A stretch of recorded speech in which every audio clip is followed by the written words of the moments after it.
வசதி வாய்ப்புகள் இன்றைக்கு நமக்கு வழங்கப்பட்டிருக்கிறது. இவ்வளவு அதிகம் வசதி வாய்ப்புகள் வழங்கப்பட்டிருந்தாலும் கூட இன்றைக்கு வாழக்கூடிய மனிதர்கள்ட்ட மனநிறைவு இருக்கிறதா?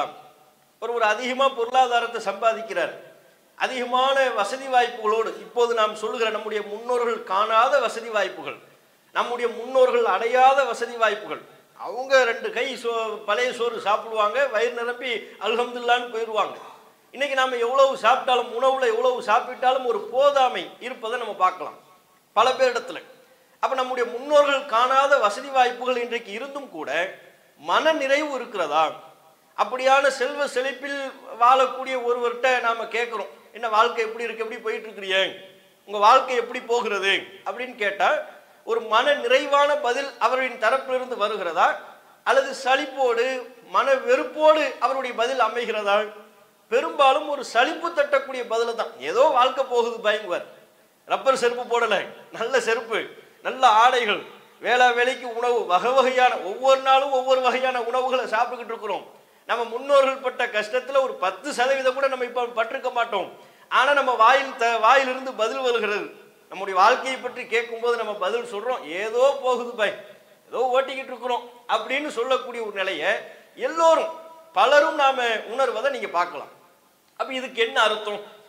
ஏன் நம்முடைய முன்னோர்களை விட பல வகையில நாம் வளர்ச்சி அடைந்திருந்தும் கூட ஒரு சலிப்பு தட்டக்கூடிய பதில் நம்மின் புறத்திலிருந்து வருகிறது என்றால் இந்த இரண்டுக்குமான வேறுபாடு என்ன என்று இஸ்லாமிய கண்ணோட்டத்தில் நாம் பார்ப்போமே. ஆனால் இங்கேதான் பரக்கத் என்கிற ஒரு அம்சம் மிகுந்த கவனத்தை பெறுகிறது. பரக்கத் என்பது இஸ்லாமிய மார்க்கத்தில் ஒரு முஸ்லிமுடைய வாழ்க்கையில மிக மிக முக்கியத்துவம் வாய்ந்தது. பரக்கத்துங்கிற வார்த்தை நம்ம கேள்விப்பட்டிருப்போம். பரக்கத்து, ரஹமத்துலாம் முஸ்லிம்கள் அதிகமாக புழங்கக்கூடிய ஒரு வார்த்தை தான். ஆனால் அதனுடைய பொருளை பற்றி நாம் சரியாக புரிந்து வைத்திருக்கிறோமா? பரக்கத்து என்றால் நம்முடைய புரிதல்ல, அதிகமான முஸ்லிம்களின் புரிதல்ல பரக்கத்து என்கிற இந்த பதத்தை பற்றி, இந்த வார்த்தையை பற்றி என்ன புரிந்து வைத்திருக்கிறார்கள்? அதிகமா இருந்தால் அதுக்கு பேர் தான் பரக்கத்து. எது இருந்தாலும் அதிகமா இருக்கணும். ஒருத்தர் கல்யாணம் பண்ணி 5-6 பிள்ளைகளை பெற்றிருக்கிறாருன்னு வைங்க, அவர் என்னங்க பரக்கத்தா பிள்ளை குட்டி பெற்றிருக்கிறாருங்க. 5-6 பிள்ளை இருந்தா அதுக்கு பேர் பரக்கத்து. ஒருத்தருக்கு 3-4 வீடு இருக்கு, அவருக்கு அல்ஹம்துலில்லாஹ் ஒரு குறை இல்லைங்க, பரக்கத்தா வீடு இருக்கு, 4-5 வீடு இருக்கு. அப்ப எண்ணிக்கையில் அதிகமா இருந்தா பரக்கத்துங்கிறது நாம புரிந்து வைத்திருப்பது எந்த ஒன்றிலையும். ஆனால் இஸ்லாமிய பார்வையில அதிகம் என்பதற்கு பரக்கத்துங்கிற சொல்லு கிடையாது. அதிகமா இருந்தா மட்டும் போதாது. அல்லாஹ் சொல்லக்கூடிய பரக்கத் என்கிற இந்த சொல்லுக்கு ஒரு மறைமுகமான அருள் என்று பொருள், அதிகம் என்று பொருள் கிடையாது. மறைமுகமான அருள், அல்லாஹ்வினுடைய அருள், அல்லாஹ்வின் புறத்திலிருந்து தான் பரக்கத் என்பது ஏற்படுகிறது. மறைமுகமான இறைவனின் அருள் என்றால் என்ன அர்த்தம்? பொருள் குறைவாக இருந்தாலும் அதன் மூலம் அடைகிற பலன் அதிகமாக இருக்குமேயானால் அது அல்லாஹ்வினுடைய பரக்கத்து பெற்றிருக்கிற ஒன்று அப்படின்னு அர்த்தம். பொருள் குறைவா இருக்கும், எண்ணிக்கையில குறைவாக இருக்கும், ஆனால் அதன் மூலம் நாம் அடையக்கூடிய நன்மை அதிகமா இருக்கும். ஒருவர் 1 லட்சம் ரூபாய் சம்பாதிக்கிறார், ஆனால் அவருடைய வாழ்க்கை தேவைகளை சமாளிப்பதற்கே சிரமப்பட்டு கொண்டிருக்கிறார். அந்த 1 லட்சமே அவருக்கு போதலை, அவருடைய தேவைகள் பூர்த்தியாகலை. மாத முடிவுல பார்த்தா 1 லட்சமும் காலியாகி 10,000 ரூபாய் கடன் வாங்கியிருப்பார். அப்படின்னா அது பரக்கத்து இல்லைன்னு அர்த்தம். ஒருவர் வெறுமனே 20,000 ரூபாய் சம்பாதிப்பார், ஆனால் மாத முடிவுல பார்த்தா அந்த 20,000 கொண்டு பல்வேறு தேவைகளை பூர்த்தி செய்திருப்பார். தொகை குறைவானது தான். 1 லட்சத்தை நீங்க கம்பேர் பண்ணீங்கன்னா 20,000 ரூபாய் என்கிற அந்த தொகை குறைவானது. அந்த 20,000 ரூபாயில தம்முடைய தேவைகளை பூர்த்தி செய்திருப்பார். எந்த நெருக்கடியும் அவர் உணர்ந்திருக்க மாட்டார். ஒரு விசாலமான மன நிறைவு, அவருடைய வாழ்க்கை ஓட்டத்துல ஒரு விசாலமான மன நிறைவு அவரிடத்துல காணப்படும். இதற்கு பெயர் தான் பரக்கத். ஒரு முஸ்லிமை பொறுத்தவரை நாம் அல்லாஹ்விடத்தில் முன்வைக்கக்கூடிய பிரார்த்தனையில அதிகத்தை கேட்டு அல்லாஹ்விட்ட பிரார்த்தனை செய்யக்கூடாது. நம்ம எல்லோருமே அதைத்தான் கேட்கிறோம். அதிகமா தான், காசு பணமா யாரெல்லாம் அதிகமா தான் கேட்போம், வசதி வாய்ப்புகள் அதிகமா தான் கேட்போம். அதிகம் என்பது பரக்கத்து கிடையாது. அல்லாஹ்விட்ட நாம அதிகத்தை கேட்பதை விட பரக்கத்தை கேட்கணும். அருள் வளத்தை தா இறைவன், எனக்கு எதை தருகிறாயோ அதில் பரக்கத்தை ஏற்படுத்த. நமக்கு தேவைதானே பூர்த்தியாகணும், மன நிறைவு ஏற்படணும், எந்த நெருக்கடிக்கும் நாம் ஆளாகக்கூடாது. அது அதிகத்தில் இருக்கிறதா பரக்கத்தில் இருக்கிறதா என்று பார்த்தால் பரக்கத்தில் தான் இருக்கிறது, அதிகத்தில் இல்லை. தேவைகள் பூர்த்தியாகுவது என்பது மன நெருக்கடி இல்லாமல் ஒரு மன நிறைவை தரக்கூடிய அம்சம் என்பது அதிகத்தில் இல்லை, தொகையினுடைய எண்ணிக்கையில் இல்லை, அல்லாஹ் தருகிற அபிவிருத்தியில் இருக்கிறது, பரக்கத்தில் இருக்கிறது. அப்ப நம்முடைய தேவை பூர்த்தியாக வேண்டும், மன நெருக்கடி இருக்கக்கூடாது, மன நிறைவா இருக்கணும்னா அல்லாஹ்விடத்தில் நாம் அதிகத்தை கேட்பதை விட பரக்கத்தை கேட்கணும். நபிகள் நாயகம் ஸல்லல்லாஹு அலைஹி வஸல்லம் அவர்கள் அதைத்தான் நமக்கு சொல்லித் தராங்க. அதைத்தான் பல்வேறு தம்முடைய நடைமுறையின் வாயிலாக நமக்கு கற்றுத் தந்திருக்கிறாங்க. நீங்க பாத்தீங்கன்னா ரசூல் ஸல்லல்லாஹு அலைஹி வஸல்லம் அவங்க பிற மக்களுக்கு, பிற நபித்தோழர்களுக்கு அவங்க அதிகமா செய்த பிரார்த்தனைகளை பார்ப்பீர்களேயானால் பரக்கத்தை தான், அவர்களுக்கு அருள் வளத்தை தான் கேட்டிருக்கிறார்கள். அதிகத்தை ரசூலுல்லாஹ் கேட்கல. நீங்க பார்க்கலாம், மணமக்களை வாழ்த்துவதற்காக, மணமக்களுக்கு நாம துவா செய்வதற்காக நபிகள் நாயகம் ஸல்லல்லாஹு அலைஹி வஸல்லம் அவங்க ஒரு துவாவை நமக்கு சொல்லித் தராங்க. முந்தைய காலத்துல அந்த துவாலாம் ஓதுறது இல்லை. மணமக்களுக்காக வேண்டி ஓதுற துவானாலே அல்லாஹும் அல்லிஃப் பைனஹுமான்னு ஆரம்பிச்சிருவாங்க. இறைவா, ஆதமும் ஹவ்வாவும் எப்படி வாழ்ந்தார்களோ, யூசுஃபும் சுலைஹாவும் எப்படி வாழ்ந்தார்களோ, இவர் சில ஜோடிகள் குர்ஆன்ல சொன்ன ஜோடியா இருக்கும், சிலருக்கு இவரே ஜோடி சேர்த்து வச்சிருவார். யூசுப் அலைஹிஸ்ஸலாம் அவர்களுக்கு சுலைஹாங்கிற பேர்ல மனைவி இருந்ததா? இல்லவே இல்லை, இவரா சேர்த்து வைக்கிறது. இப்படி கற்பனையின் பேர்லையும் இருப்பவற்றை வைத்துக் கொண்டும் அந்த ஜோடி எப்படி வாழ்ந்தார்களோ, இந்த ஜோடி எப்படி வாழ்ந்தார்களோ அதுபோல் வாழ செய்ய நம்ம துவா செய்வோம். ரசூலுல்லாஹ் அப்படிலாம் சொல்லி தரல. அல்லாஹ்வின் தூதர் மணமக்களை வாழ்த்துவதற்கு, அவர்களுக்காக பிரார்த்தனை செய்வதற்கு ரசூலுல்லாஹ் கற்றுத்தந்த துவா பரக்கத்தை மையப்படுத்தியது. திருமண பந்தத்தில் இணைய போறாங்க, இனி அவங்க வாழ்க்கையில மிக முக்கியமான தேவை பரக்கத், அல்லாஹ்வினுடைய மறைமுகமான அருள். அதனால தான் ரசூலுல்லாஹ் அவங்களுக்காக வேண்டி துவா செஞ்சாங்க. பாரக்கல்லாஹு லக்க வ பாரக அலைக்க வ ஜமஅ பைனகுமா ஃபீ கைர். இதுதான் மணமக்களை வாழ்த்துவதற்கு அவர்களுக்காக நாம் செய்யக்கூடிய துவா, நபிகள் நாயகம் கற்றுத்தந்த பிரார்த்தனை. இந்த துவாவில் ரசூலுல்லாஹ் எதை கேட்கிறார்கள்? பாரக்கல்லாஹு லக்க வ பாரக அலைக்க, அகத்திலும் புறத்திலும் அல்லாஹ் உங்களுக்கு பரக்கத்தை வழங்குவானாக, அபிவிருத்தி அல்லாஹ் தரட்டும். குறைந்த பொருளில் கூட மன நிறைவை அடையக்கூடிய அம்சம் உங்கள் வாழ்க்கையில் ஏற்படட்டும். அல்லாஹ் உங்களுக்கு எதை தந்தாலும் அதுல பரக்கத்தை ஏற்படுத்தட்டும். வ ஜமஅ பைனகுமா ஃபீ கைர், நன்மையில் உங்கள் இருவரையும் எப்போதும் அல்லாஹ் ஒன்றிணைக்கட்டும், நன்மையான காரியத்துல அல்லாஹ் உங்களை ஒன்றிணைக்கட்டும். பரந்த பொருள் கொண்ட ஒரு பிரார்த்தனை அது. அப்ப நபிகள் நாயகம் ஸல்லல்லாஹு அலைஹி வஸல்லம் அவங்க திருமண பந்தத்தில் இணையக்கூடிய மணமக்களுக்கு அதிகத்தை கேட்டு பிரார்த்திக்கவில்லை, பரக்கத்தை கேட்டு பிரார்த்தித்தார்கள் என்பதை பார்க்கணும்.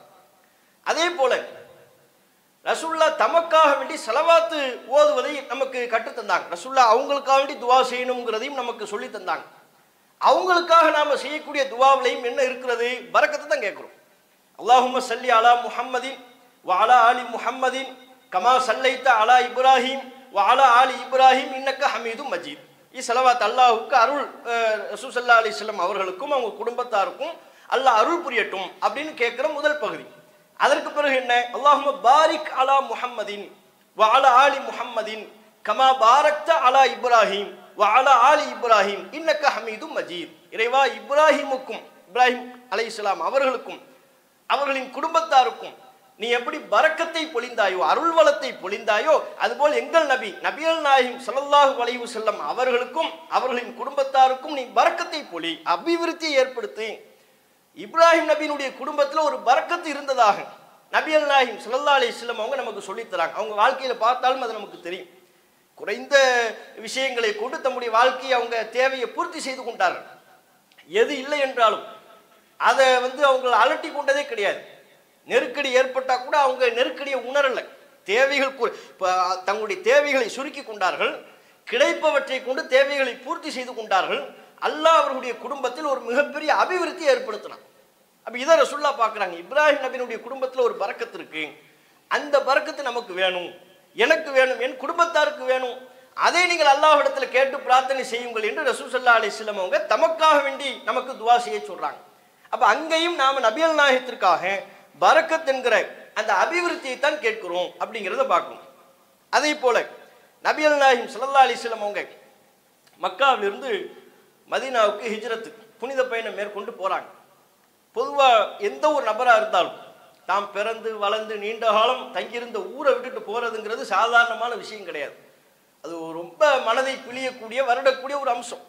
ஹிஜ்ரத் என்பது முற்றிலும் துறந்து விட்டு செல்வது. இனி அந்த ஊர் என்னுடைய ஊர் இல்லைன்னு மறுக்கிறது. எந்த ஊரிலிருந்து அவர் ஹிஜ்ரத்து புறப்பட்டு செல்கிறார்களோ, மக்காவிலிருந்து ஹிஜ்ரத்து புறப்பட்டு செல்கிறார்கள் என்றால் மதீனாவுக்கு போயிட்டாங்கன்னா இனி என்னுடைய சொந்த ஊர் மக்கா இல்லை, இனி என்னுடைய சொந்த ஊர் மதீனா, நான் அந்த ஊரை அந்த நாட்டை நான் புறக்கணித்து விட்டு வந்து விட்டேன் என்னுடைய மார்க்கத்திற்காக அப்படின்னு அர்த்தம். அதனால தான் நீங்க பார்க்கலாம், ஹிஜ்ரத்துக்கு பிறகு ரசூலுல்லாஹ் மக்காவுக்கு போனா சொந்த ஊருக்கு போன மாதிரி கணக்கு வைக்க மாட்டாங்க, வெளியூருக்கு போன மாதிரி. மதீனாவிலிருந்து ஹிஜ்ரத்துக்கு பிறகு மதீனாவிலிருந்து ரசூலுல்லாஹ் மக்காவுக்கு ஏதேனும் ஒரு சந்தர்ப்பத்தில் சென்றால் சொந்த ஊருக்கு சென்றதாக கணக்கில் வெளியூருக்கு வந்துட்டாங்க. இப்போ வெளியூருக்கு வந்ததுனால பயணிங்கிற அடிப்படையில் தொழுகைகளை சுருக்கி தொழுதிருக்கிறார்கள். மக்காவில் சேர்த்து தொழுதிருக்கிறாங்க. ஜம்மு கஸ்ர் என்கிற பயணிக்கு வழங்கப்படுகிற சலுகையை ரசூலுல்லாஹ் பயன்படுத்தினாங்க. ஏனை நபித்தோழர்களும் பயன்படுத்தினார்கள். எங்க? மக்காவில், பிறந்து வளர்ந்த ஊர்ல. ஏன்? எப்போது ஹிஜ்ரத் என்கிற ஒன்று நடைபெற்று விட்டதோ அதற்கு பிறகு அந்த ஊர் சொந்த ஊர் ஆகாது. ஹிஜ்ரத்துக்கு வந்த ஊர் தான் சொந்த ஊர். மதீனா சொந்த ஊரா மாறிடும்.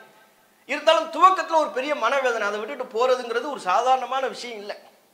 அதை தாண்டி புதிய ஊருக்கு போறோம், அங்கு உள்ள சூழல் என்னன்னு தெரியல, உணவுக்கு இனி என்ன வழி, தேவைகளை பூர்த்தி செய்து கொள்வதற்கு என்ன வழி என்று பல்வேறு விதமான யோசனைகள் இருக்கு. அப்ப நபிகள் நாயகம் ஸல்லல்லாஹு அலைஹி வஸல்லம் அவங்க அல்லாஹ்விட்ட ஒரு துஆ செஞ்சாங்க. புகாரில பதிவு செய்யப்பட்டிருக்கிறது. ரசூலுல்லாஹ் செய்த பிரார்த்தனை பார்த்தால், அல்லாஹும்ம ஜஅல் பில் மதீனா, இறைவா மதீனாவை லிஃபை மா ஜஅல்த மின் மக்கா மினல் பரக்கா, மக்காவிற்கு நீ எப்படி பரக்கத்தை செய்தாயோ அதுபோல் மதீனாவிற்கு 2 மடங்கு பரக்கத்தை நீ செய்வாயாக என்று நபிகள் நாயகம் ஸல்லல்லாஹு அலைஹி வஸல்லம் அவர்கள் துஆ செய்தார்கள். மதீனாவுக்கு வரும் பொழுது ரசூலுல்லாஹ் ஒரு துஆவோட தான் வர்றாங்க, பிரார்த்தனையோடு வருகிறார்கள். என்ன பிரார்த்தனை? இறைவா மக்காவுக்கு உன்னுடைய பரக்கத்து இருக்கிறது, அபிவிருத்தி இருக்கிறது, உன்னுடைய மறைமுகமான அருள் வளம் இருக்கிறது. பாலைவன பூமி, ஆனா அங்க கிடைக்காத பொருள் உண்டா? மக்காவில் கிடைக்காத பொருள் உண்டா? தண்ணீருக்கு அலைந்த இப்ராஹிம் அலைஹிஸ்ஸலாம் அவருடைய குடும்பம் அங்கே தண்ணீருக்கு அலைந்தது, அப்படிப்பட்ட ஒரு பூமி. ஆனால் இன்றைக்கு பரக்கத் அங்கே ஏற்பட்ட காரணத்தினால அங்கிருந்து தண்ணியை வரும்போதெல்லாம் கொண்டு வந்துகிட்டு இருக்கிறோம். லட்சக்கணக்கான நபர்கள் உம்ராவிற்கு செல்கின்ற பொழுதும் ஹஜ்ஜுக்கு செல்கின்ற பொழுதும் ஜம்சம் என்கிற அங்கிருந்தும் உள்ள நீரை இங்கே நாம் கொண்டு வந்து கொண்டிருக்கிறோம். ஒரு காலத்தில் அங்கே உள்ளவங்களுக்கே தண்ணி இல்லைங்கிற நிலை இருந்தது. அப்படியே மாறிச்சா இல்லை? நிலைமை மாறுதில்லை. அப்ப எல்லோருடைய தேவைகளையும் பூர்த்தி செய்யக்கூடிய அளவுக்கு உள்ள ஒரு அம்சம் அங்கே, ஒரு மறைமுகமான ஒரு பரக்கத்து. அங்கே கிடைக்காது ஒண்ணுமே இல்லை, எல்லாமே கிடைக்குது.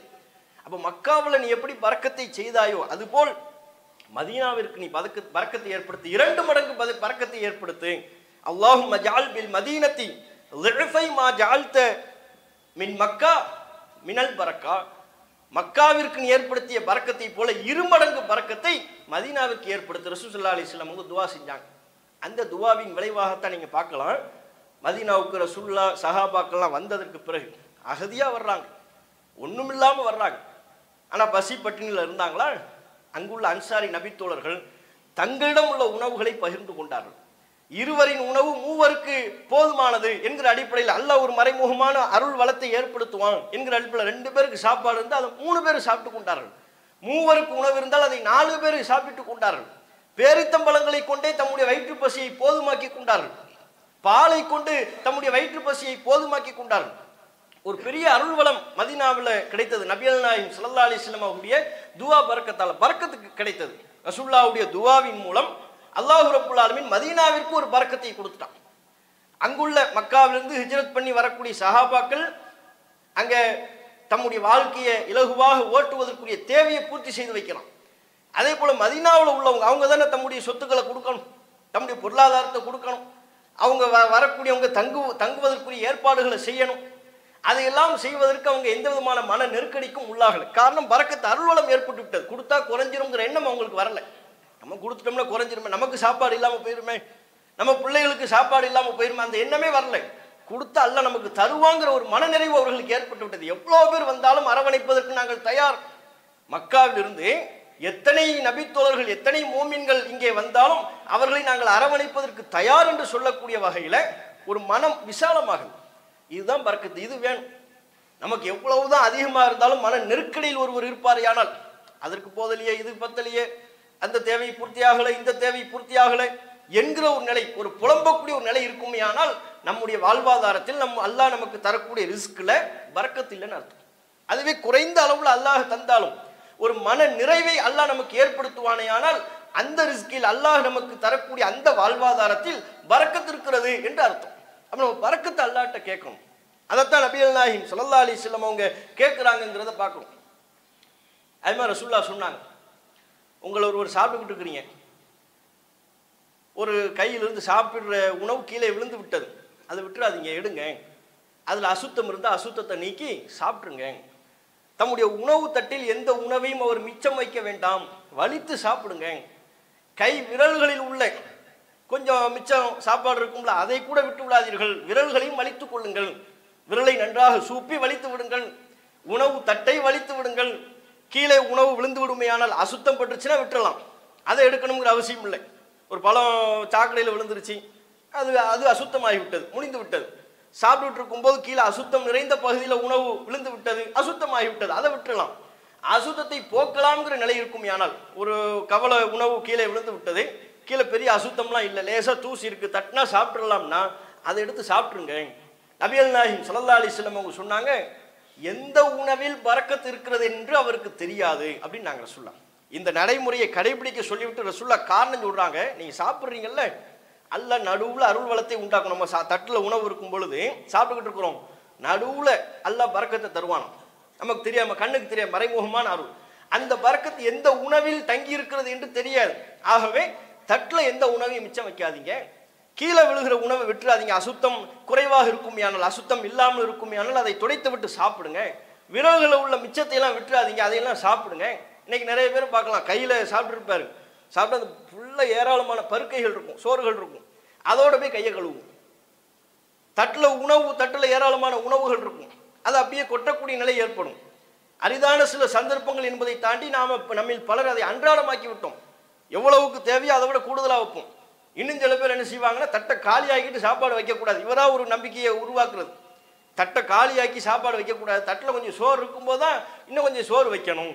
அப்போ தட்டில் ஏற்கனவே சோறு இருக்கும், எக்ஸ்ட்ரா இவர் கொஞ்சம் சோறு வாங்கி வைப்பார், எவ்வளவு சாப்பிடணும்னு தெரியாமல் மிச்சமாகி அதை கொட்ட வேண்டியது வந்துடும். அப்போ இந்த நடைமுறைகள் எல்லாம் தவிர்க்க வேண்டும் என்று நபிகள் நாயகம் ஸல்லல்லாஹு அலைஹி வஸல்லம் அவங்க சொன்னாங்க.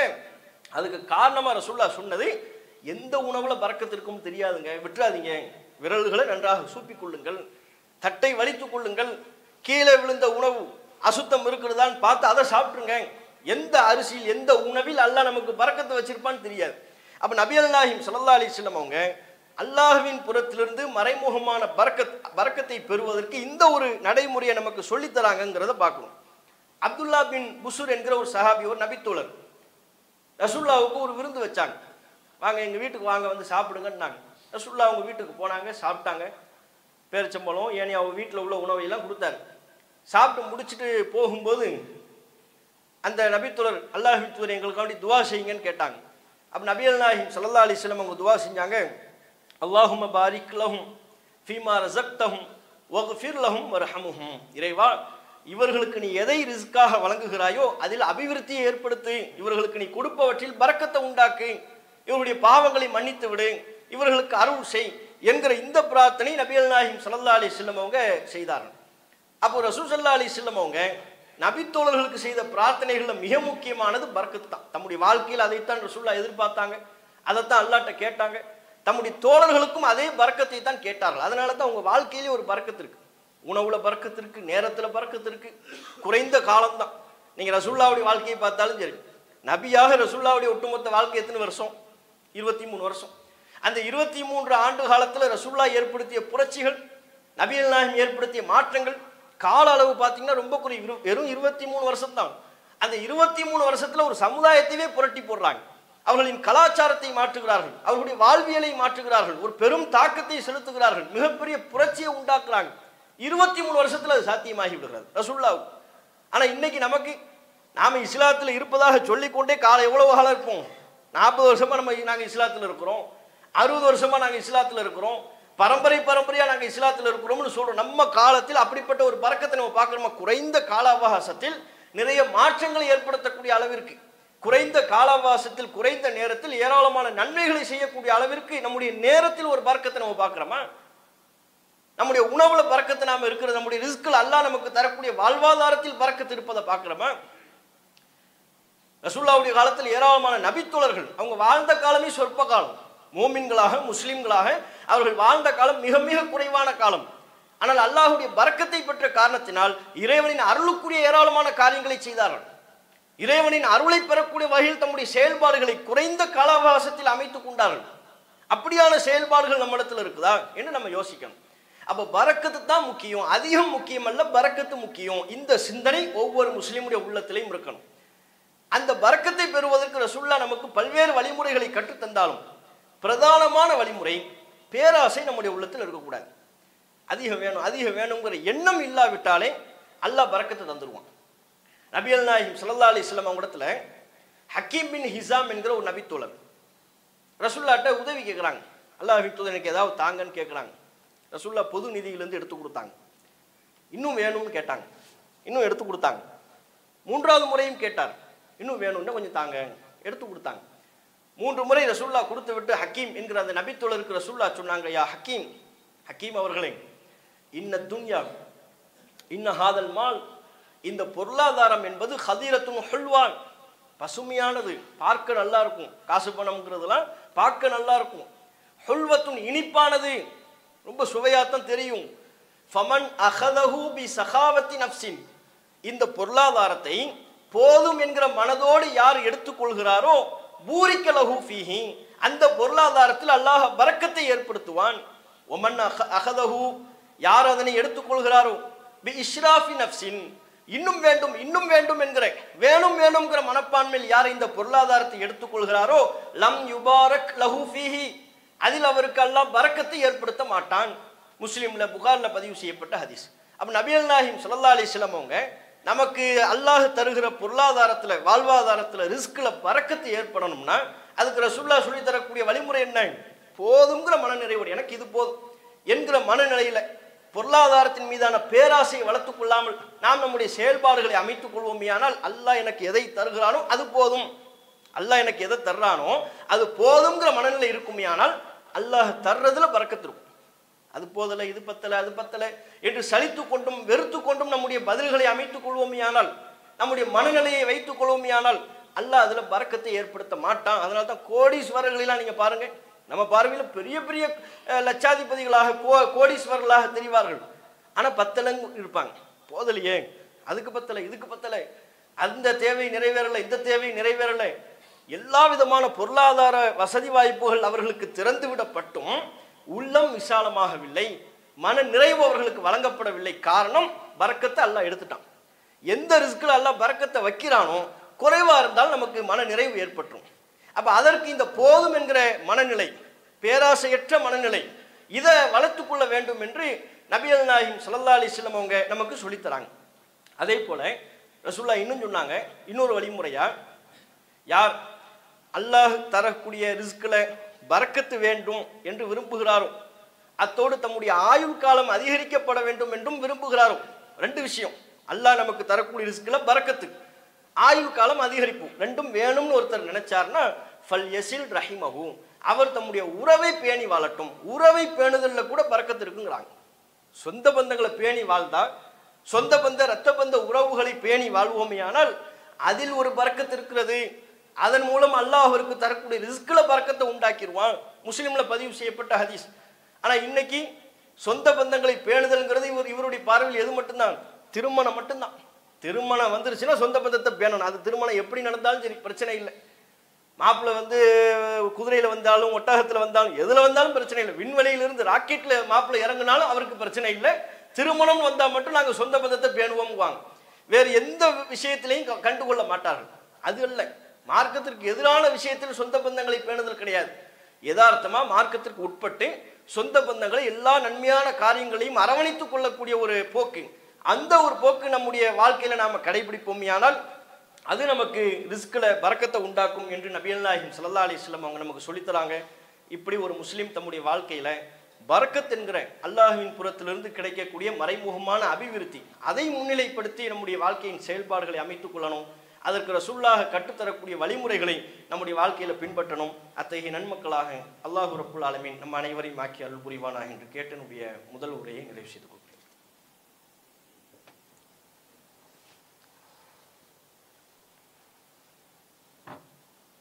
அல்ஹம்துலில்லாஹ். அன்புக்குரிய சகோதரர்களே, சமீப சில நாட்களாக நேபாளத்தில் நடைபெறக்கூடிய போராட்டங்களும் அதை ஒட்டி அங்கு ஏற்பட்டிருக்கிற ஆட்சி மாற்றங்களும் தான் உலக அளவில் பேசப்படுகிற விஷயமாக மாறியிருக்கிறது. நேபாளத்தில் தற்போது என்ன நடந்தது அப்படின்னு பார்த்தா, அதில் எல்லா நாடுகளுக்கும் பாடங்களும் படிப்பினைகளும் உண்டு. குறிப்பாக அண்டை நாடாக, நேபாளத்தின் அண்டை நாடாக இருக்கிற நமது இந்திய நாட்டிற்கும் அதில் ஏராளமான பாடம் இருக்குது. நேபாளத்தில் என்ன நடந்துச்சு, ஆட்சியாளர்கள் தொடர்ச்சியாக ஊழல் குற்றச்சாட்டுக்கு ஆளாகிறாங்க. மக்கள்கிட்ட பொருளாதார விலைவாசி உயர்வும், இளைஞர்களுக்கு வேலை இல்லை, இளைஞர்கள் படித்த இளைஞர்கள் பட்டதார இளைஞர்கள்லாம் வேலை வாய்ப்பு இல்லாமல் சிரமப்பட்டுக்கிட்டு இருக்கிறாங்க. இந்த நிலையில் ஆட்சியாளர்கள் அவங்க குடும்பத்து பிள்ளைங்கள்லாம் சுகபோகமாக வெளிநாடுகளில் போய் சுற்றுவது, மாலத்தீவு அங்கங்கன்னு ஏராளமான தீவுகளுக்கு செல்வது, சுற்றுவது, அந்த புகைப்படங்களை இணையதளங்களில் பகிர்வது, இதை பார்த்து இளைஞர் கூட்டம் ஒரு உணர்ச்சி வயத்துக்கு ஆளாகிறாங்க. நம்ம இங்கே வேலை இல்லாமல் கஷ்டப்பட்டுக்கிட்டு இருக்கிறோம், நம்ம பொருளாதார விலைவாசி உயர்வால் சிரமப்பட்டுக்கிட்டு இருக்கிறோம், ஒருத்தன் பற்றி வச்சா தான் போதும்ல சமூக வலைத்தளத்தில், ஒருத்தர் சமூக வலைத்தளத்தில் கிளப்பிட்டான், பாருங்கள் நம்மளாம் கஷ்டப்பட்டுக்கிட்டு இருக்கிறோம், இவங்க ஆட்சியாளர்களின் குடும்ப பிள்ளைகளை பாருங்கள் எவ்வளவு செழிப்பாக வாழ்ந்துக்கிட்டு இருக்கிறாங்க, எவ்வளவு சொகுசாக வாழ்ந்துக்கிட்டு இருக்கிறாங்க, நம்ம படக்கூடிய கஷ்டம்லாம் இவங்களுக்கு இல்லை என்று ஆட்சியாளர்களுக்கு எதிரான மனநிலை ஒட்டுமொத்தமாக சேர்த்து அங்கே பெருசாகுது. சமூக வலைத்தளங்களில் தொடர்ச்சியாக இளைஞர்கள் அதை விமர்சனம் பண்ணி பேசுகிறாங்க. சமூக வலைத்தளங்களில் தொடர்ச்சியாக அதை எல்லா இளைஞர்களும் சேர்ந்து ட்ரெண்டிங் பண்ணுறாங்க. விமர்சனம், ஆட்சியாளர்களை விமர்சனம் செய்து கடுமையான முறையில் தங்களுடைய மாற்று கருத்தை முன்வைக்கிறாங்க. இதை பார்க்குற ஆட்சியாளர்கள் இது சரியில்லை, இளைஞர்கள்ட்ட இந்த போக்கு சரியில்லையே, ரொம்ப எல்லை மீறி நம்மளை விமர்சனம் பண்ணுறாங்க, என்ன செய்யலாம்னு யார் கொடுத்த ஐடியான்னு தெரியல, சமூக வலைத்தளங்களை டோட்டலாக தடை பண்ணிட்டாங்க. 19 சமூக வலைத்தளங்களை, சமூக வலைத்தள ஆப்புகளை ஒரே நேரத்தில் தடை செய்கிறாங்க. அதில் ஃபேஸ்புக்கு இடம்பெறுகிறது, வாட்ஸ்அப் இடம்பெறுகிறது, இன்னும் ஏனைய அந்த நாட்டில் பயன்படுத்தக்கூடிய ஏனைய சமூக வலைத்தள ஆப்புகள், அப்ளிகேஷன்கள், அதை தடை செஞ்சுட்டாங்க. தடை செஞ்சோன்னே இவங்களுக்கு கையும் ஓடலை காலும் ஓடலை. சும்மாவே இந்த 2K கிட்ஸை பற்றி சொல்லவே வேண்டாம், நீ நெட்டை ஆஃப் பண்ணி விட்டாலே ஒரு மாதிரி ஆயிரும் அரை மணி நேரத்தில். அங்கே total WhatsApp out, Facebook out, அது போக ஆட்சியாளர்கள் மேலே ஊழல் குற்றச்சாட்டு, வேலை வாய்ப்பு இல்லை, அவங்க சொகுசாக வாழ்கிறாங்கன்னு ஏராளமான விஷயங்கள் அவன் மைண்டுக்குள்ளே இருக்குது. எல்லாம் சேர்ந்து ஒட்டுமொத்தமாக வெடித்து வீதிக்கு வந்து அவங்க தங்களுக்குள் பல்வேறு வழிகளில் தகவலை பரிமாறி எல்லா இளைஞர்களுமாக சேர்ந்து வீதிக்கு வந்து போராட ஆரம்பிச்சிட்டாங்க. அந்த போராட்டம் இளைஞர்கள்னு வரும்பொழுது அங்கே எல்லாருமே கட்டுப்பட்டவனாக இருப்பான்னு சொல்ல முடியுமா? சில பேர் எக்குத்தப்பான காரியங்களில் ஈடுபடுவான். அரசு பேருந்துகளை சேதப்படுத்துகிறாங்க, பிரதமர் மாளிகைக்குள்ளே உள்ளுக்குள்ளே நுழையிறாங்க, தங்களுக்கு கையில் கிடைக்கிற பொருட்களை எல்லாம் தூக்கி வீசுகிறாங்க, காவல்துறை துப்பாக்கி சூடு நடத்தும் அளவிற்கு அங்கே நிலைமை எல்லை மீறி செல்கிறது. 20 பேர் இறந்து விட்டதாகவும் தகவல் வருகிறது. இன்னும் இறுதியாக எத்தனை உயிர்கள் அதில் பலியாகி இருக்கிறது அப்படிங்கிறது இறுதியாக தெரியலை. கிடைத்த தகவலையே 20 பேர் உயிரிழந்திருக்கிறார்கள் என்கிற அளவுக்கு நிலைமை எல்லை மீறி செல்கிறது. அப்போ எல்லா இளைஞர்களும் சேர்ந்து, அவங்களுக்கு தான் ஜென்சி இளைஞர்கள், இந்த 2000 இந்த காலகட்டத்தைய இளைஞர்களுக்கு ஜென்சி இளைஞர்கள்னு பேர் வச்சிருக்கிறாங்க போல, அவங்கெல்லாம் சேர்ந்து போராட்ட களத்தில் குதித்து நாட்டையே ஸ்தம்பிக்க வைக்கிறாங்க. எந்த துறையும் செயல்பட முடியாத அளவிற்கு ஒரு முடக்கத்தை அங்கே உண்டாக்குறாங்க. இறுதியில் அவர்கள் கோரிக்கைக்கு ஆட்சியாளர்கள் செவிமடுக்கக்கூடிய கட்டுப்படக்கூடிய ஒரு நிலை அங்கே ஏற்படுகிறது. பிரதமர் பதவி விலகணும், ஜனாதிபதி பதவி விலகணும், இல்லை நடக்கிறதே வேறுங்கிற அளவுக்கு அங்கே பெரிய அளவுக்கு போராட்டம் உருவெடுக்கின்ற பொழுது இளைஞர்களின் கோரிக்கைக்கு ஏற்ப, அதாவது போராட்டக்காரர்களின் கோரிக்கைக்கு ஏற்ப பிரதமர் ஷர்மா ஒலி பதவி விலகிறார். அதே மாதிரி அங்குள்ள ஜனாதிபதி பதவி விலகிறார். முக்கிய பொறுப்பில் உள்ள பலரும் பதவி விலகி ஆட்சி அங்கே தடுமாற்றத்தில் இருக்கிறது. இப்போ வேறு ஆட்சியாளர்களை அந்த ஆர்ப்பாட்டக்காரர்கள் தான் டிக் பண்ணி கொடுக்குறாங்க. அடுத்த பிரதமராக யார் வரணும்னா இவங்க தான் வரணும் என்று ஒரு பெண்ணுடைய பேரை டிக் பண்ணி அவங்க அந்த அங்குள்ள உச்சநீதிமன்றத்தில் நீதிபதியாக செயலாற்றி இருக்கிறாங்க. மக்களினுடைய அபிமானத்தை பெற்ற ஒரு நபராகவும் இருந்திருக்கிறாங்க. அதன் அடிப்படையில் அவங்க அனுபவத்தில் இந்த நபர் தான் பிரதமராக வரணும், இல்லைனா எங்கள் போராட்டம் தொடருங்கிற வகையில் செயல்பட்டு கொண்டிருக்கிறார்கள். இது நமக்கு எதை காட்டுதுன்னு சொன்னால், அவங்க போராட்டத்தினுடைய வடிவத்தில் பல்வேறு மாறுபட்ட கருத்துக்கள்லாம் இருக்கலாம். வன்முறை பாதைக்கு யாருமே செல்லக்கூடாது, அது ஏற்புடையதல்ல. இருந்தாலும் எல்லை மீறி இளைஞர்கள் போராட்டத்தில் குதிக்கின்ற பொழுது கட்டுப்பாடற்ற இளைஞர்கள் மூலம் இப்படியான நிகழ்வுகள் நடக்கத்தான் செய்யும். அதுதான் நேபாளத்தில் நடந்திருக்கு. இது நம்முடைய அண்டை நாடான நேபாளத்தில் மட்டுமல்ல, இலங்கையிலும் அதுதான் நடந்துச்சு. சில வருடங்களுக்கு முன்பு இலங்கையிலும் இதே இன்றைக்கு நேபாளத்தில் என்ன நடந்ததோ அது சில வருடங்களுக்கு முன்பு இலங்கையில் நடந்துச்சு. விலைவாசி உயர்வு, தொடர்ச்சியான ஊழல் குற்றச்சாட்டு, ஆட்சியாளர்கள் சரியில்லை, அவங்க மட்டும் சுகபோகமாக இருக்கிறாங்க, மக்கள் நமக்கு ஒன்றுமே இல்லை, கஷ்டப்பட்டுக்கிட்டு இருக்கிறோம். இந்த உணர்ச்சி எல்லா மக்களுக்கும் இளைஞர்களுக்கும் கடத்தப்படும் பொழுது ஒரு கட்டத்தில் கொஞ்ச நாள் பார்ப்பான், பொறுத்திருப்பான், சரியாகும்னு நினைப்பான், சரியாயிரும்னு சொல்லப்படுகிற குரல்களை கேட்பான், சரியாகாதுங்கிற நிலைக்கு அவன் வந்துட்டானா, வீதிக்கு வந்துட்டா இதான் நடக்கும். இலங்கையில் நடந்தது. பெட்ரோல் இல்லை, உணவுக்கு சிரமப்படக்கூடிய கியூவில் நிற்கக்கூடிய ஒரு நிலையெல்லாம் ஏற்பட்டுச்சு. மிகப்பெரிய திண்டாட்டத்திற்கு இலங்கை தள்ளப்பட்டதை நம்ம பார்த்தோம்.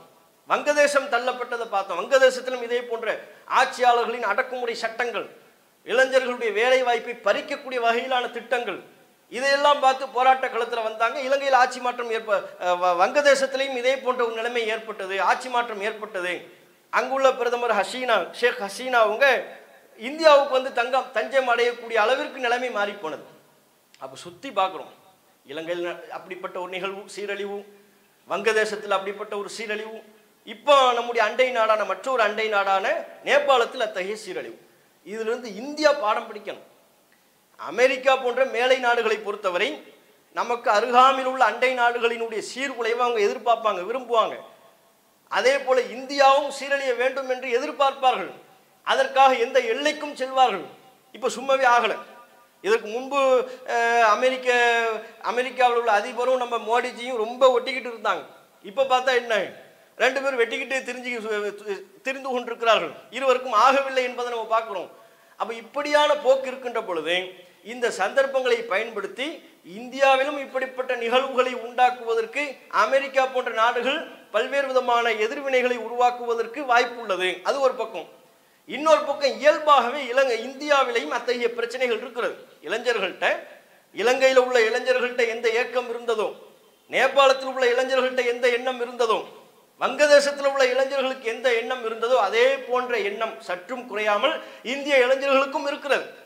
தொடர்ச்சியாக ஊழல் குற்றச்சாட்டுகள், ஆட்சியாளர்கள் சரியில்லை, ஆட்சியாளர்கள் எந்த நிறுவனத்தையும் சுதந்திரமாக செயல்பட விட மாட்டேங்கிறாங்க, தேர்தல் ஆணையத்தை சுதந்திரமாக செயல்பட விடுறதில்லை, தேர்தல் ஆணைய அதிகாரிகளையும் கட்டுக்குள் கொண்டு வருகிறார்கள், சிபிஐ அதிகாரிகளையும் கட்டுக்குள் கொண்டு வருகிறார்கள், நீதிமன்றங்களையும் கட்டுக்குள் கொண்டு வருகிறார்கள். அவர்கள் எழுதுவதுதான் தீர்ப்பு என்கிற ஒரு நிலை இருக்கிறது. இளைஞர்களுக்கு வேலை வாய்ப்பு இல்லை, விலைவாசி உயர்வு விண்ணை முட்டுகிறது, இவிஎம்ல மோசடி என்பதை தாண்டி தேர்தல் ஆணையத்தின் மூலம் ஒவ்வொரு வாக்கிலும் மோசடியை செய்கிறார்கள். இளைஞர்கள்ட்ட ஒரு கொந்தளிப்பு நிலையில தான் இருக்குது நாட்டில் உள்ள இளைஞர்களின் நிலையை அவருடைய சமூக வலைத்தள பதிவுகளை பார்க்கின்ற பொழுது. அப்ப இந்த நிலை இளைஞர்கள்ட்ட தொடரும் என்று சொன்னால் ஆட்சியாளர்கள், இந்திய ஆட்சியாளர்கள் தங்களை திருத்திக் கொள்ள மறுப்பார்களேயானால் அண்டை நாடுகளில் ஏற்பட்ட நிலையை விட மோசமான நிலை நமது நாட்டில் ஏற்பட்டுவிடும். அதற்கு ஆட்சியாளர்கள் இடம் கொடுக்கக்கூடாது. உடனடியாக தங்கள் தவறுகளை திருத்தி இந்த தேர்தல் ஆணையத்தின் மூலம் பண்ணக்கூடிய தில்லுமுள்ளு வேலை, இவங்க நாடு ஃபுல்லாக சுற்றிட்டு இளைஞர்களை வேலைவாய்ப்பு இல்லாமல் இருப்பதை பற்றி கண்டுகொள்ளாத போக்கை இதையெல்லாம் மாற்றிக்கொள்ள வேண்டும். தங்களுடைய அராஜக போக்கை ஆட்சியாளர்கள் மாற்றிக்கொள்ளாவிட்டால் இந்திய இளைஞர்களும் பாடம் புகட்ட தயாராக இருக்கிறார்கள். இதனை உணர்ந்து ஆட்சியாளர்கள் தங்கள் தவறை திருத்திக் கொள்ள முன்வர வேண்டும் என்கிற ஒரு எச்சரிக்கை செய்தி நேபாளத்தில் உள்ள நிகழ்வின் மூலம் பாடமாக, படிப்பினையாக இந்திய அரசுக்கு இருக்கிறது. அதை இந்த நேரம் நினைவூட்டி என்னுடைய உரையை நிறைவு செய்து கொள்கிறேன்.